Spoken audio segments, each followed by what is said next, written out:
အားလုံးပဲကျေးဇူးတော်မင်္ဂလာပါဒီကနေ့မှာပေးခဲ့ခြင်းနဲ့မဆက်လေးကတော့ကောင်းစင်နေနေပေါ့နော်အင်္ဂလိပ်ဟိုပြောဖို့အတွက်ဘေးချင်းကအကောင်းဆုံးဖြစ်မလဲဆိုတာနဲ့ပတ်သက်ပြီးတော့ပေါ့နော်ကျွန်တော်ကျမ်းပိုက်လေးတစ်ပိုက်ဖတ်ပေးချင်တာဖြစ်ပါတယ်ကိုရင်သူဒုတိယဆောင်ခန်းကြီး6အငယ်2ဖြစ်ပါတယ်ဗျာဒိတ်တော်အချက်ဟူမူကားနှစ်သက်ဖွေသောအချိန်၌တင်ရဲ့စကားကိုငါနားထောင်ပြီးကေတင်ယာနေရဲ့ကာလ၌တင့်ကိုငါမဆပြီးဟုလာဒီနှင့်အညီယခုပင်နှစ်သက်ဖွေသောအချိန်ရှိ၏ယခုပင်ကေတင်ယာနေရဲ့ကာလရှိ၏လို့ပြောတယ်အဲ့တော့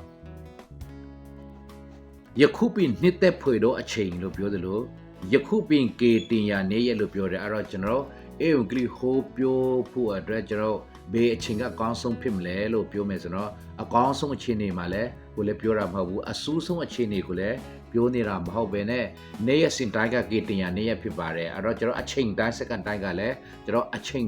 ရှိတယ်လို့ကျွန်တော်အင်္ဂလိပ်ဟိုပြောရမှာကယုံကြည်သူတိုင်းရဲ့တာဝန်ဖြစ်ပါတယ်ကျွန်တော်တို့ကမိမိရှိတဲ့နေရာရောက်တဲ့နေရာမှာသခင်ယေရှုခရစ်တော်ရဲ့ရွေးနှောက်ကေတင်ခြင်းအင်္ဂလိပ်တရားကိုဟိုပြောရမှာဖြစ်ပါတယ်ဒါကဓမ္မမှုတော်ဆောင်တွေပဲမဟုတ်ဘဲနဲ့ယုံကြည်သူတိုင်းကဟိုပြောတက်ခံရမယ်အရာဖြစ်ပါတယ်အဲ့ဒါကြောင့်မလို့ကေတင်ယာနေ့ရဲ့ကာလနဲ့တင့်ကိုငါမဆပြီးဟိုပြောတဲ့သူတွေကိုလည်းမဆတာဖြစ်တယ်လို့ကေတင်ခံရမယ့်သူတွေကိုလည်းဖခင်ကပဲမဆပေးတာဖြစ်တယ်ယခုပင်နှစ်သက်ပွေတော့ချင်းရှိယခုပင်ကေတင်ယာနေ့ရဲ့ကာလရှိ